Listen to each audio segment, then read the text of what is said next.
오늘도 찬양 감사합니다. 덥죠? 많이 덥습니다. 그런데 조금 연단이 돼가지고 이제는 30도는 아무것도 아니에요. 그만큼 사람이 이제 환경에 적응을 합니다. 많은 피해가 있다고 그래요. 마음이 참 아프죠. 그런데 금년에 나락은 잘 됐다고 그래요. 이제 8월이 되면 입추 지나고 처서가 되면 벼가 이제 올라온 벼도 많이 있어요. 그러나 좀 늦배는 이제 배동을 하죠. 벼가 자라는 과정을 보면 배동을 해요. 배동 아세요? 배동은 뭐냐면 벼 이삭이 이제 아래부터 올라오면서 배가 불러요. 그러다가 이삭이 이제 딱 올라오면 꽃이 피죠. 벼 이삭 끝에 하얀 점이 하나가 있거든요. 그게 이제 벌어져서 안으로 들어가요. 그건 이제 그게 쌀눈이 되는 거거든요. 그 다음에 그 뜬물이 차요. 뜬물이 이제 찰 때는 처음부터 차가지고 이게 이제 아침에 이슬 먹고 낮에 햇빛을 먹고 여물이 드는데 그 여물이 들기 전에 뜬물이 들 때에 문제가 생깁니다. 그게 뭐냐면 참새떼가 날아와요. 뭐 지금 참새떼가 얼마나 있는지 모르겠지만 제가 어렸을 때 어떻든 이제 제 몫은 뭐냐면 새 보는 겁니다. 원래는 새를 쫓는 건데 새를 본다 그래요.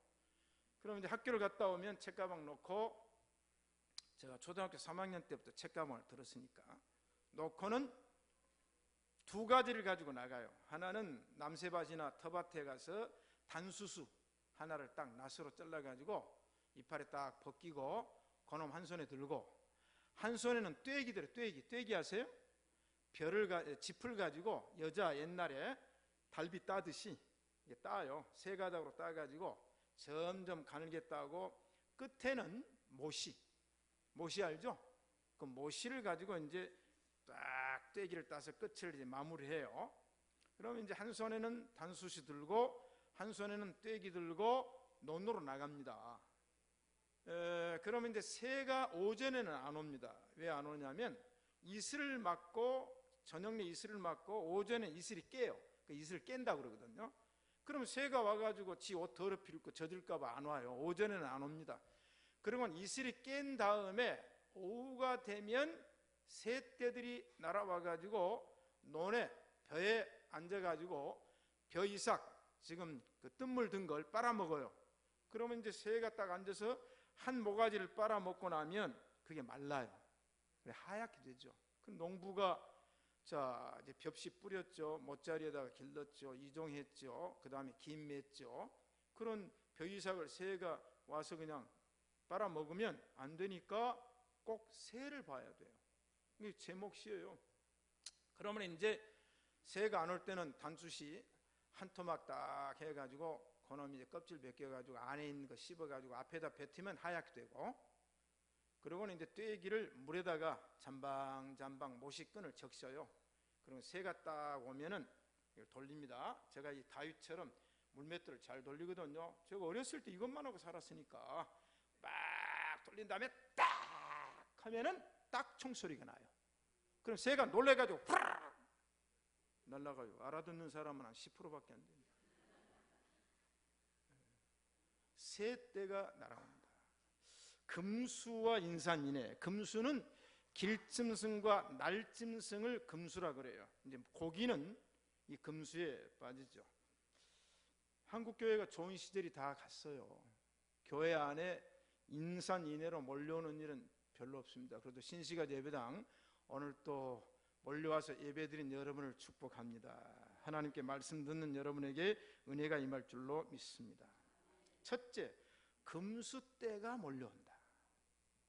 제가 이번에 이 설교 제목을 난생 처음 잡아가지고 성경을 이제 66권을 쭉 맥을 잡아서 갔어요. 자, 그러면 금수떼가 몰려온 사건은, 첫 번째 사건은 창세기 6장이죠. 오늘 다혜리가 22절을 읽었어요.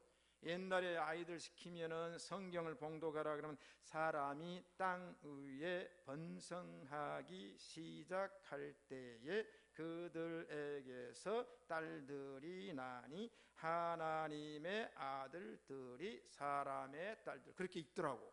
근데 요새요 성경 봉독을 딱 시킨 후로 아이들의 봉독의 패턴이 바뀌어 버렸어요. 얼마나 많이 읽었겠어요, 집에서. 부모가 얼마나 또 더운데 에어컨 틀어놓고 몇 번이나 읽게 했겠어요. 자, 그럼 노아 홍수 때에 금수들이 몰려왔다. 왜 몰려왔겠습니까? 노아가 살 때에는 사람들이 죄를 지어서 사람들의 죄악이 세상에 관영했다. 하나님이 참으려고 했는데 더 이상 참을 수가 없어요. 그저 사람들이 죄만 짓는 거예요. 그러니까 하나님이 그 중에 노아 시대 때 살았던 사람이 한두 사람이 아닌데 그 시대에 수백만 명이 있었는데 그 중에 노아를 눈여겨보니까 노아는 경건한 사람이요, 노아는 당대의 의인이다. 노아는 하나님과 동행하는 자예요. 에녹만 동행하는 게 아니고 노아도 하나님과 동행하니까 하나님이 노아를 딱 찍은 거예요. 그래서 노아야, 내가 이 땅을 120년 후에 홍수로 전멸하겠다. 여러분, 놀라운 메시지가 노아에게 온 겁니다. 120년 후에 이 땅의 사람들을 다 지면에서 쓸어버리겠다. 그래, 너는 외쳐라. 하나님이 죄를 심판하신다. 120년 후에 홍수로 이 지상이, 지구가 멸망한다. 예수 믿으세요. 요새는 그렇게 하나님 믿으세요. 돌아오세요. 죄 짓지 마세요. 회개하세요. 날마다 외쳤어요. 방주를 40년 만든 게 아니에요. 이제 120년 만든 게 아니에요. 제가 신학교 다닐 때 박유선 박사님이 창세기 주석을 썼는데 첫판에 나올 때 주석은 그때까지 노아가 방주를 120년 만들었다고 주석에 써놨어요. 근데 저희들이 신학교 다닐 때 그 성경 해석을 다시 해야 됩니다. 그랬더니 노아는 방주를 120년 동안 만들지 않았다고 수정을 했단 말이에요. 방주는 이제 몇 년 만든 거는 성경에 없어요. 그러니까 방주를 만들어서 이제는 하나님 믿고 죄 안 짓고 회개하는 사람들을 방주로 불러오라. 그런데 사람들이 왔어요. 기적이에요. 단 한 사람도 노아의 전도를 듣고 회개하거나 노아의 경고를 듣고 방주 안에 들어온 사람은 없었습니다. 놀라운 일이에요. 어쩌면 그럴 수가 있을까요? 120년을 외쳤는데, 아니 그 중에 한 사람, 노아의 친척이 없었겠어요? 그런데 노아의 8 식구 외에는 단 한 사람도, 이 놀라운 기적이에요. 그런데 홍수가 났어요. 그런데 그 이전에 또 기적이 하나 일어나요. 오늘 암수 짐승들을 이제 쭉 이제 읽을 때 지상에 창조한 짐승들이 다 와요. 공룡만 그때 멸망했다고 그러죠. 공룡만. 제가 지금 책을 하나 지금 여름철에 쓰면서 원고를 4번을 읽었어요. 그러니까 그거 원고 읽는 게 굉장히 힘들지만 어제까지 4번을 탈고를 했는데 거기에 초대교회 문제를 집중적으로 이제 다룹니다. 누구도 그 문제를 지금 한국교회에서 목사가 얘기를 안 하는데 그걸 이제 집중적으로 다루는데 공룡이 왜 멸망했냐? 공룡이 있었으면 다 잠식해가지고 피조개가 안 되니까 하나님이 창조해놓고 노아 홍수에 공룡은 안 불러들였다. 그 이제 학설이 있잖아요. 자, 그러니까 보세요. 노아가 일일이 다니면서 코끼리 끌어오고 호랑이 끌어오고 사자 끌어오고 살쾡이 끌어오고 쥐새끼 끌어오고 그 일 할 수 있습니까? 없습니까? 방주 만들어 놓고 저그들이 왔어요. 이게 뭐 기적이에요. 기적. 사람은 말 안 들었어요. 지정의를 가진 사람들은 단 한 사람도 노아의 말을 안 들었어요. 친척도 안 들었어요. 그런데 금수는 뭐요? 때가 몰려옵니다. 하나님의 역사인 줄로 믿습니다. 여러분, 이게 성경의 역사입니다. 또 성경에 보면 금수 때가 몰려온 이야기가 있어요. 그 뭐냐면 광야에 몰려온 메추라기라. 이스라엘 백성들이 출애굽기로 이제 넘어갑니다. 이스라엘 백성들이 애굽에서 430년 동안을 살았어요. 그런데 어떻게 살았습니까? 고센 땅에 비돔과 람셋이라는 국고성을 쌓는 일에 동원이 되어가지고 노예가 됐단 말이죠. 그러니까 하나님께 부르짖었어요. 하나님, 우리 선민 이스라엘인데, 하나님이 약속한 백성들인데 어떻게 이방 땅에 와서 이렇게 노예가 됩니까? 그러니까 하나님이 이 히브리 민족의 부르짖음을 듣고 하나님이 땅에 내려가서 이스라엘 백성을 권념하셨더라. 현장을 확인했어요. 그리고는 하나님께서 누구를? 모세를 보내 가지고 이스라엘 백성들을 애굽에서 이제 나오게 하는 출애굽의 역사가 일어납니다. 자, 이스라엘 백성들이 출애굽을 했는데 그 수가 60만 명, 군대가 60만 명이고 200만 명이라고 그랬는데 출애굽할 때에 히브리 민족만 나온 게 아니에요. 성경에 보니까 잡족들이 나왔다 그랬어요. 잡족들. 자, 그러므로 이 이스라엘 백성들이 나올 때에는 그런 사람들이 나왔는데 나와놓고 보니까 배가 고픈 거예요. 하나님께 만나를 줬어요. 만나는 식물이거든요. 그러니까 이 쌀만 먹고 보리밥 먹고 하니까 고기 생각이 나는 거예요. 그러니까 이제 이스라엘 백성들이 모세에게 얘기합니다. 모세야, 우리가 애굽에 있을 때는 기름가마 옆에 있었고 그래도 우리가 노예로 했지만 고기는 줬지 않냐. 그리고 양파 줬지, 부추 줬지, 마늘 줬지, 고추 줬지. 그래서 먹고 우리가 건강하게 일을 했는데 광야로 우리를 끌어내놓고 아니 풋잎거리만 줄 수 있느냐, 왜 꽁보리밥만 줄 수 있느냐 불평을 하는 거예요. 예? 여러분, 저는 요새 보리밥을 먹거든요. 찰보리밥. 제가 어제도 제 아내한테 밥을 먹으면서 그랬어요. 김치, 그것도 열무 물김치에다가 보리밥을 또 그놈을 말고 그럴 때는 이제 보리밥을 데펴서 주면요, 요새는 정수기가 좋더라고. 냉수가 나와요. 그럼 냉수에다가 3번 씻어요. 보리밥을 씻어가지고 찬물에 말아놓고 그 맛이 너무 좋아가지고 제가 어제도 여보, 나는 왜 이렇게 밥이 맛있고 왜 이렇게 김치가 맛있고 나는 왜 이렇게 모든 것이 맛있냐고 그렇게 사는 거예요. 제가 못 먹어봐요. 여러분, 식욕이 떨어져가지고 빼짝 말라가지고 얼마나 불쌍하겠어요. 제가 어제도 왜 이렇게 맛있냐, 감사해야 될 거 아니에요. 그런데 아니 풋잎거리만 먹고 하니까 우리가 힘이 떨어지니까 고기를 달라고 그래요. 근데 모세가 어디서 고기를 만들어 오겠어요? 광야 아닙니까? 그러니까 하나님 앞에 얘기를 해요. 그러니까 하나님이 알았다, 너는 가만히 있고 내가 다 할게. 그 다음날 아침에 봤더니 바람이 불어오는데 메추라기가 이스라엘 백성들이 진을 치고 있는 그 지역에만 오는 거예요. 만약 그 메추라기가 시리아도 가고 저기 레바논도 가고 저기 이라크도 가고 했으면 무슨 놈 기적이요. 그런데 하나님이 바람을 불게 해가지고 이 메추라기가 그 이스라엘 백성들의 진영에 오는데 높이 뜨면 또 채로 잡아야 되는데 손만 들면 잡혀요. 여러분, 하나님께서 금수의 때를 몰아주신 줄로 믿습니다. 또 이제 신약으로 넘어와서 금수의 때 얘기를 해볼게요. 누가복음 5장을 읽어보면 베드로가 어부입니다. 그래서 이제 갈릴리 호수에서 날마다 고기를 잡아요. 갈릴리 가보셨죠? 세상에 갈릴리 호수가 생긴 이래 지금까지 날마다 그물을 쳐서 고기를 잡는데 지금도 물반 고기반이에요. 그만큼 고기가 많아요.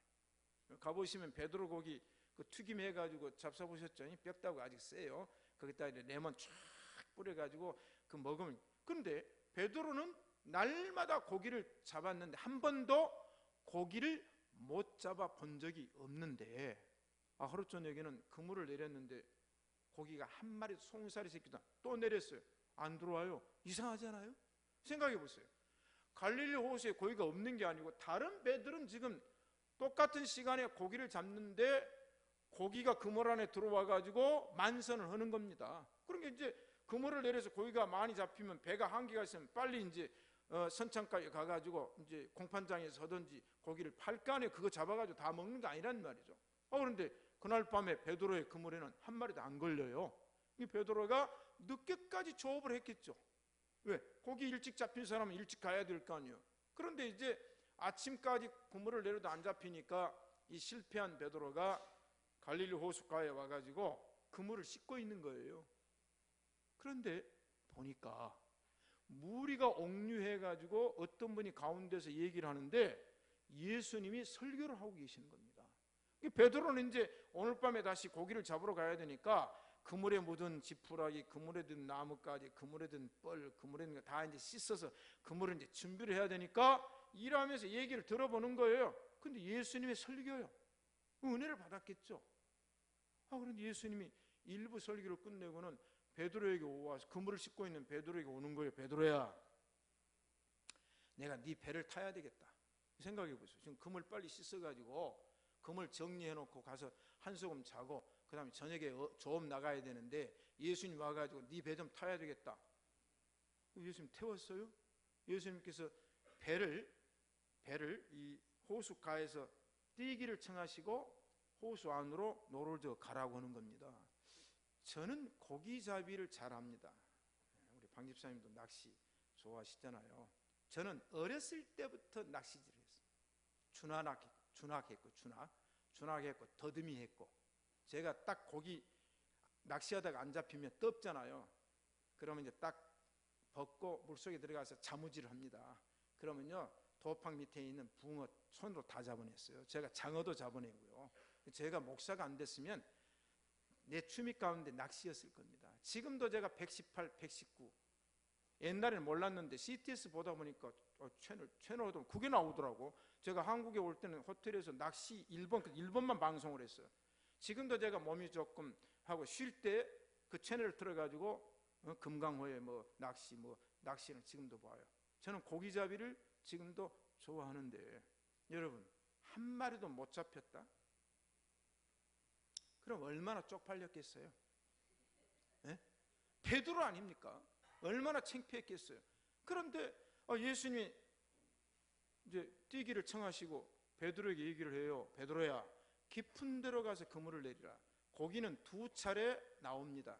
언제 나오냐면 낮에 떠오면 산소가 부족하니까 자라도 나오고 장어도 나오고 밖으로 나옵니다. 그래가지고 요새 여러분 텔레비 보셨죠? 산소가 부족하니까 위에다 내고, 왜냐하면 그렇게 나와요. 2번째 저녁에 나옵니다. 저녁에 나오니까 횃불 들고 가서 낙지도 돌아다니고 하잖아요. 그러면 낮 시간에는 이 고기가 밖으로 가기, 산소가 깊은 데는 없어요. 그런데 그곳에 갔어요. 그물을 내렸어요.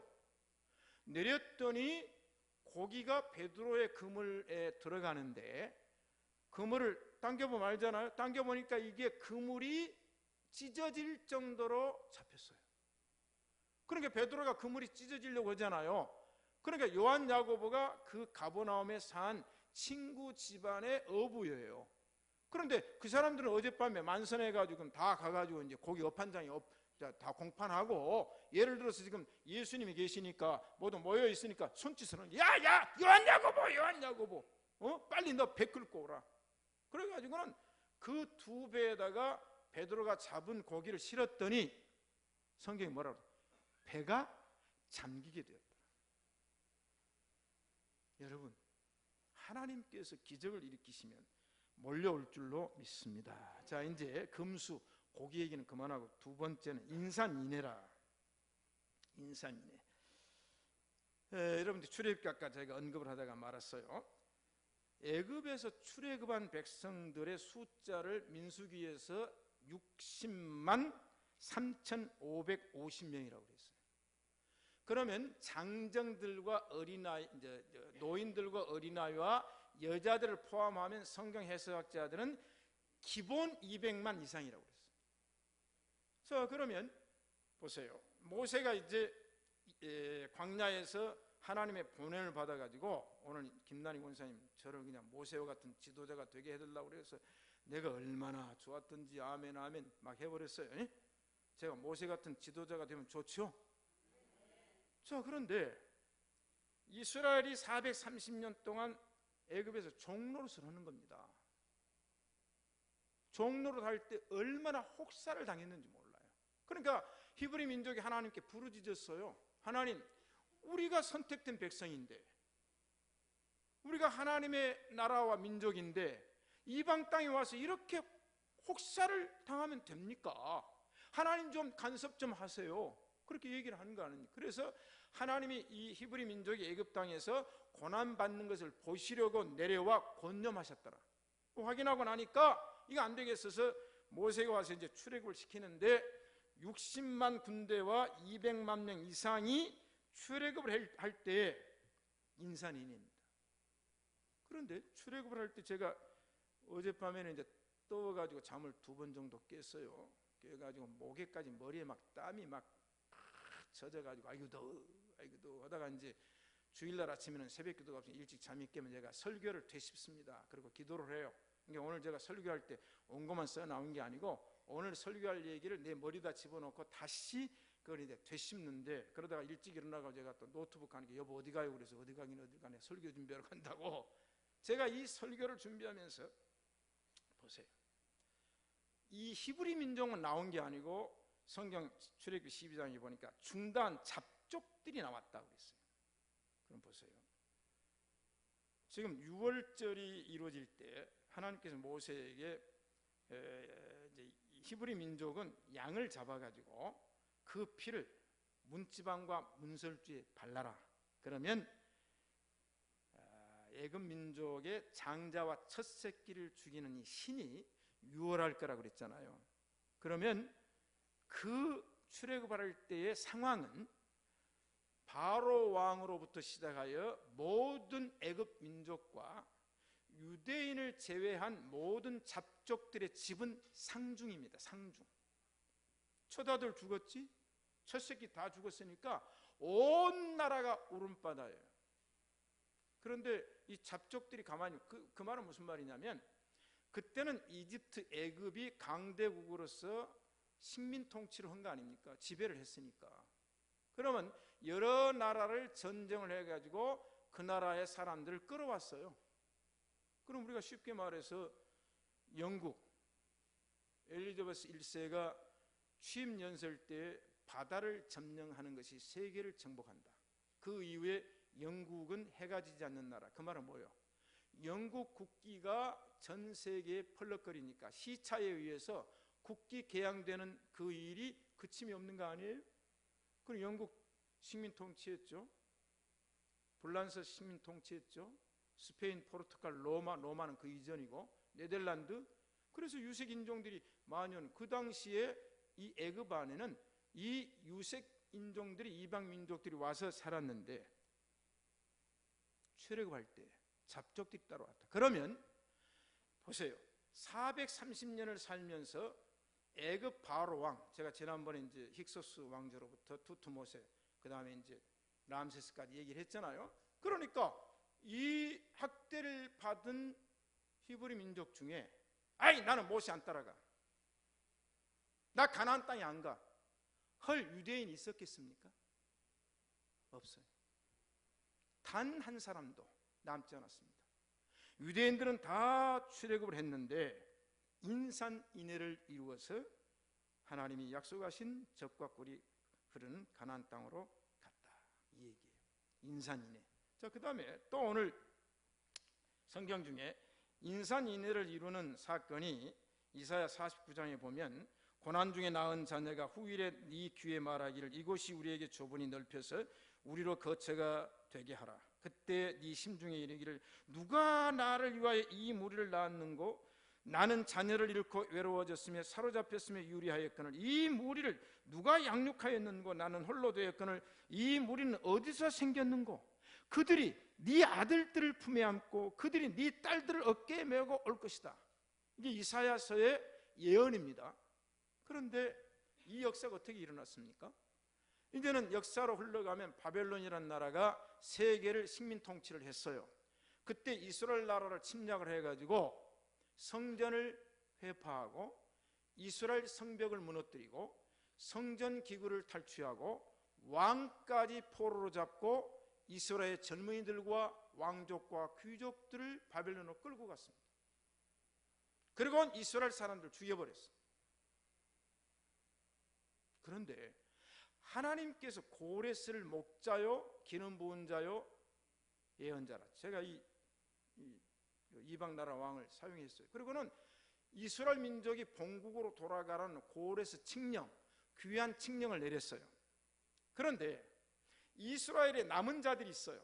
왜냐하면 다 죽이진 않았어요. 그리고 바벨론에 살다가 3차에 걸쳐서 본국으로 돌아가는 사람들이 있어요. 구름대처럼 돌아오는 거예요. 이스라엘 남은 자들이 생각할 때는 다 멸망받고 다 죽은 줄로 알았는데 바벨론에서 돌아온 민족들이, 그래서 누가 이 사람들을 낳았으며 누가 이 사람들을 양육했으며 누가 이 사람들을 길렀는고? 그 얘기예요. 인산인해를 이루어서 돌아옵니다. 그 다음에 이제 세 번째 인산인해 사건은 에스겔 37장으로 가보면 하나님께서 에스겔을 불러요. 그리고 에스겔을 데리고 갑니다. 하나님 데리고 어디로 가냐? 골짜기로 데리고 가요. 골짜기로. 그런데 그 골짜기는 어떤 골짜기냐면 전쟁으로 인하여 죽은 수많은 사람들이 뼈다구가 드글거리고 있는 거예요. 왜? 장사를 못 지냈으니까. 제가 지난번에 한번 말씀드렸잖아요. 함부르크 2차 대전 이후에 함부르크 70%가 폭격을 맞아가지고 파괴됐고 사람들이 죽었는데 너무 사람들이 많이 죽으니까 장례를 지낼 수 없어서 트럭에다 싣고 한 구덩이에다가 장사한 사람이 2만 명 있다. 그렇게 이름도 모르고. 그러니까 그런 사람들을 파놓으면 뼈다구만 섞여가지고 할 거 아니에요. 그러니까 이제 하나님이 에스겔에게 얘기를 하면 에스겔아, 이 뼈들이 능히 살겠냐? 한번 생각해 보세요. 아니 사람이 금방 죽어가지고 숨이 떨어진 사람이 살겠냐 그러면 뭐 의학적으로 동원이 살지만 에스겔이 가당치도 않죠. 그러니까 하나님 그걸 제가 어떻게 합니까? 하나님이 아시죠. 그래, 그러면 너는 내가 시키는 대로 해라. 여러분 시키는 일 할 수 있습니까? 없습니까? 유지, 내가 지금 말할 테니까 따라하는 건 할 수 있어 없어요? 그러면 나 한번 따라해봐요. 네 믿음이, 아니 유지 보고 따라하라고 그랬지 누가 다른 사람 보고 따라하라고 그랬어요? 너를 구원하였느니라. 이건 할 수 있잖아요. 그러니까 에스겔이 생각할 때 나는 못해요. 근데 하나님이 내가 말하는 대로 대언하라고 그러니까 하겠습니다. 그러면 뼈들을 향하여 외치라. 뼈들아 스스로 조직해라. 그러니까 에스겔이 하나님 하라는 대로 뼈들아 전부 일어나가지고 누구들끼리 붙어라. 그러니까 이 머리통으로부터 시작해가지고 섞여있던 이 뼈다구들이 전부 다 지가 스스로 조직을 해가지고 목뼈 붙고 그 다음에 어깨뼈 붙고 손뼈 붙고 갈비 붙고 다 해가지고 딱 사람의 뼈다구가 완성이 됐어요. 놀랍잖아요. 그러니까 이제 또 하나님께 에스겔에게 얘기해. 에스겔아, 너희 뼈들에게 살이 붙으라고 할 수 있냐? 하나님 저 그걸 어떻게 합니까? 하나님이 하실 줄. 그럼 내가 시키는 대로 할 수 있냐? 예, 하겠습니다. 뼈들을 향하여 외쳐라. 살아 붙어라. 그러니까 난리가 났어요. 어느 순간 살과 피부와 근육과 세포와 핏줄과 힘줄이 딱 붙어가지고 사람이 이제 딱 서 있는 거예요. 놀랍잖아요. 그런데 이 사람들이 서만 있지 움직이질 않아. 하나님께 또 에스겔이 무슨 에스겔아, 이 사람들에게 생기가 붙어가지고 사람이 되라고 할 수 있냐? 아유 하나님 저는 그거 못합니다. 하나님이 하실 줄. 그럼 내가 시키는 대로는 할 수 있냐? 그러니까 하나님이 시키는 대로 하겠습니다. 에스겔아, 네가 생기에게 명령을 해라. 생기야, 이 사람들에게 들어가라 명령했어요. 여러분 아담을 만드실 때 하나님 어떻게 만드셨어요? 흙으로 빚어 사람을 만들었다. 그 다음에 그 코에 생기를 불어넣으니 생명이 됐다. 그러니까 영혼이 지금 존재하잖아요. 영혼. 여러분이 성경이 이제 진리인데 여러분들 기독교를 믿고 오늘 또 예배하기 위해서 나오신 여러분을 축복합니다. 오늘 또 하나님의 말씀을 듣는 여러분들에게 은혜가 충만하게 임하고 있는 줄로 믿습니다. 하나님 창조주란 말이죠. 그러니까 영혼은 죽지 않아요. 영혼 선재와 불멸이라는 얘기는 철학과 과학이 다 인정을 하는 거 아닙니까? 그러니까 그 영혼들이 전부 와가지고 생기로 들어가는 거예요. 그랬더니 사람들이 움직이기 시작해요. 아이고 이 병장, 아이고 중대장님 하는 거 아닙니까? 왜? 알아봤단 말이에요. 다 같이 인사합시다. 아이고 사령관님. 이 역사가 일어나요. 이 사람들이 전부 다 살아났는데 성경은 두 가지 얘기를 해요. 큰 군대가 되었더라라는 말씀을 하고 이 군대가 예루살렘 성으로 들어갔더라. 이 사람들은 부활체로서 또 한 번의 인생을 살아가는 인산인해가 된 줄로 믿습니다. 그 다음에 예수님 얘기를 해보죠. 예수님께서 공생애를 시작하시는데 마태복음 4장 20절에서 예수님께서 회개하라 천국이 가까우니라 얘기를 하니까 많은 사람들이 예수님을 만나기 위해서 몰려왔더라. 그래서 허다한 무리란 말이 사복음서에 나옵니다. 셀 수 없는 무리. 자, 그러니까 예수님께서 마태복음 4장에 제자들을 부르셔. 이제 이제 요한, 베드로, 안드레 12제자를 부르고 난 다음에 제자들과 함께 이제 돌아다녀요. 그러다가 예수님이 이제 산에 올라갑니다. 그러니까 마태복음 5장에 예수께서 산에 오르시니 많은 무리가 나오는지라 입을 열어 가르쳐 가라사대 심령이 가난한 자는, 많은 무리가 예수님께 나와요. 예수님의 공생애 동안에 허다한 무리가 주님을 따라다닙니다. 허다한 무리가. 이게 뭐예요? 하나님께서 주님에게는 인산인해를 이루게 하신 줄로 믿습니다. 그래서 오병이의 기적도 5,000명인데 여자와 노인과 어린아이를 합하면 2만 명 이상이라고 그랬어요. 그다음 오늘 본문이 이제 다이리가 읽었던 본문 요한복음 4장 얘기를 해보죠. 예수님께서 갈릴리와 예루살렘을 오가시는데 중간에 사마리아가 있어요. 이방 땅이니까 다른 사람들은 사마리아로 통행을 안 하고 사마리아인들과 상종을 안 하는데 예수님은 직행을 해서 사마리아로 가는데 수가성에 이르렀어요. 그때가 점심때라 배가 고프잖아요. 예수님이 12명의 장정들을 데리고 다녔으니까 아침, 점심, 저녁만 잡수시는데 돈이 얼마나 필요했겠어요. 그러니까 음식을 사러 제자들을 수가성 마을로 들여보냈다고 오늘 성경에 기록되어 있어요. 제자들은 13명의 점심을 사러 가는 거예요. 그런데 예수님이 혼자 수가성 우물가에 딱 있는데 한 여자가 물동이를 이고 오는 겁니다. 그러니까 예수님께서 지금 목이 마르잖아요. 예수님 인간이기 때문에. 그래서 그 여자한테 물 좀 주시오. 여기는 야곱의 우물로서 물 기를 그릇도 없는데 왜 나보고 물을 달라고 하느냐.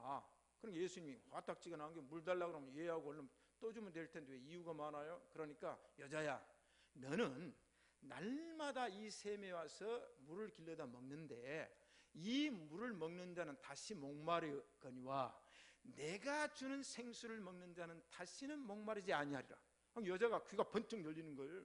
그래요. 이 생수가 뭐예요? 그럼 예수님께서 내가 생수다. 에?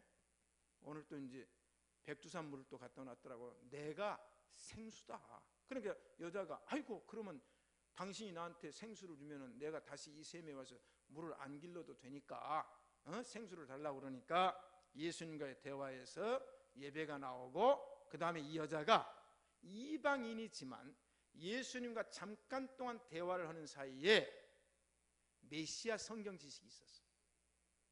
이방 여인이지만 예수님이 어떤 분으로 오실 걸 알아요. 딱 얘기를 해보니까 이분이 누구요? 메시아요. 여러분 주님을 만나세요.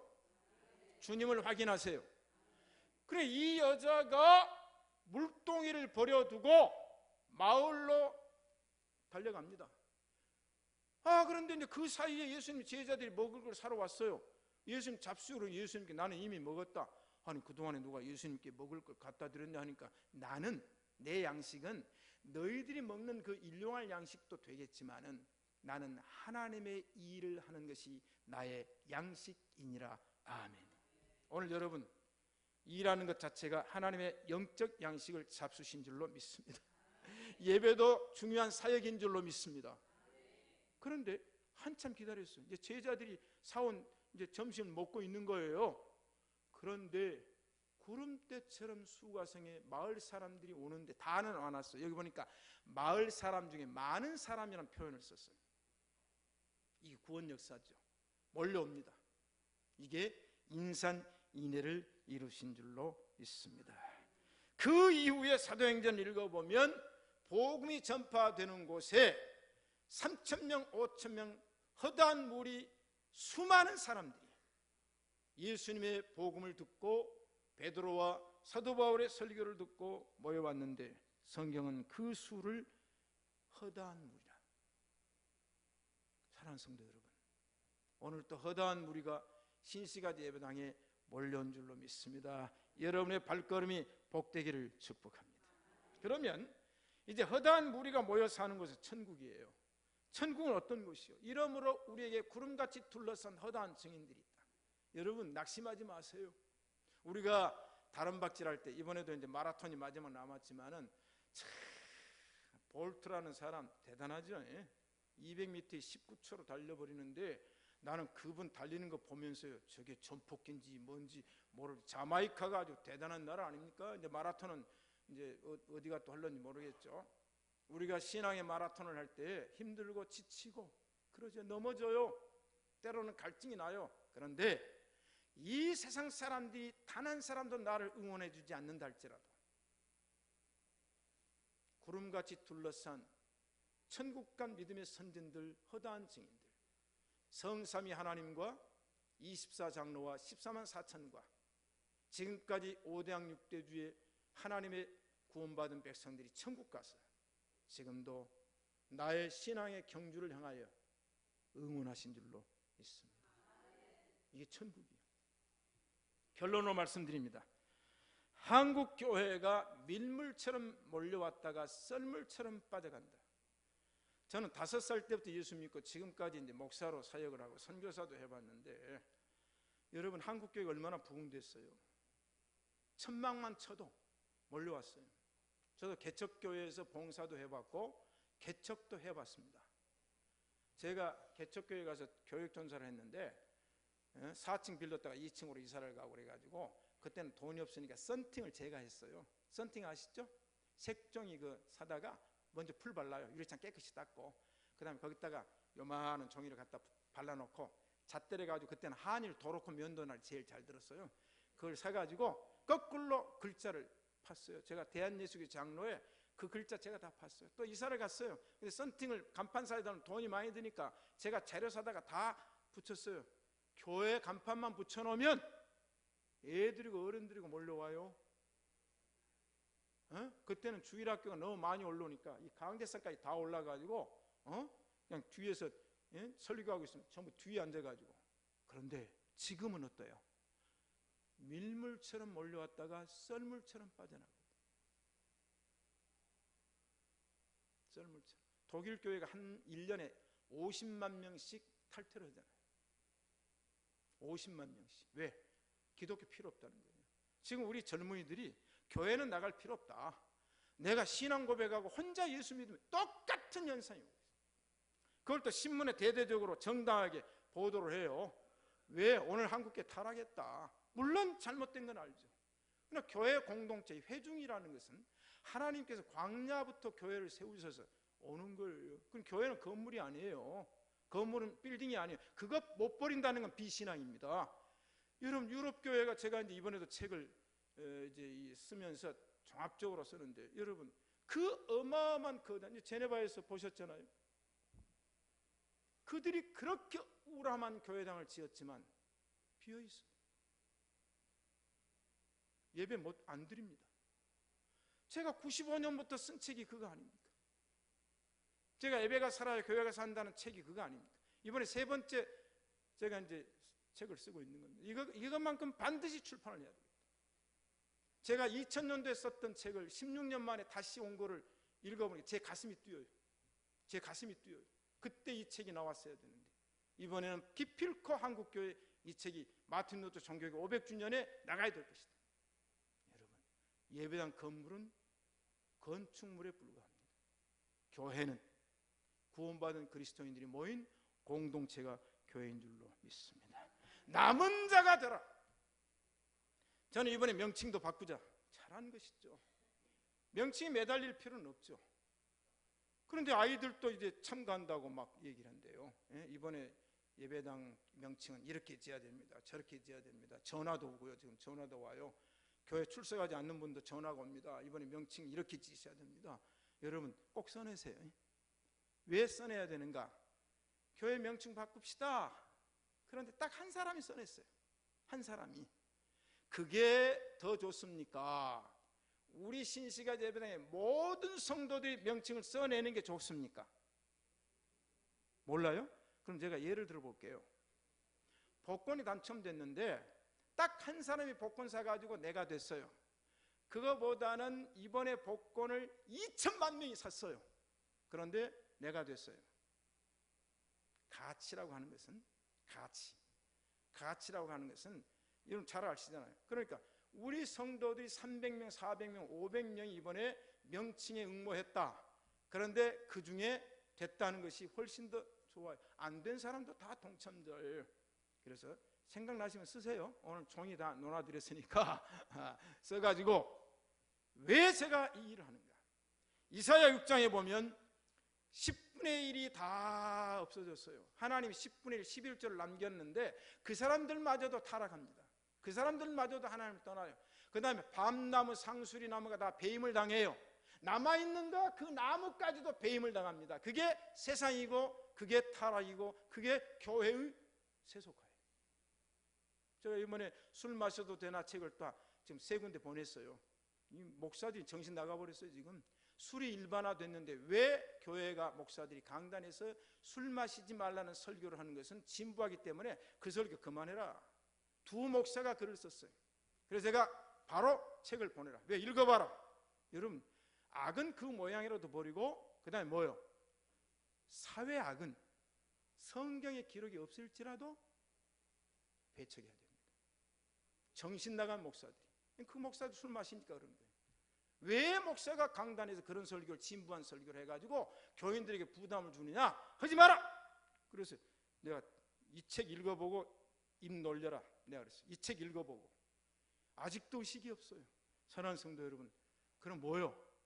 밤나무, 상수리 나무가 돼야 배임을 당하고 다 삼킴을 당해도 그루터기가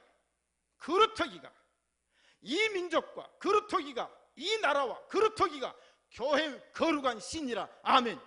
이게 신학적으로 구속론에서 남은 자 사상입니다. 남은 자 사상. 교회 많이 있어요.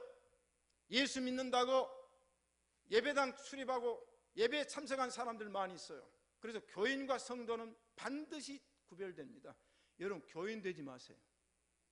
교인은 등록해놓고 의무 행하는 사람은 교인이에요.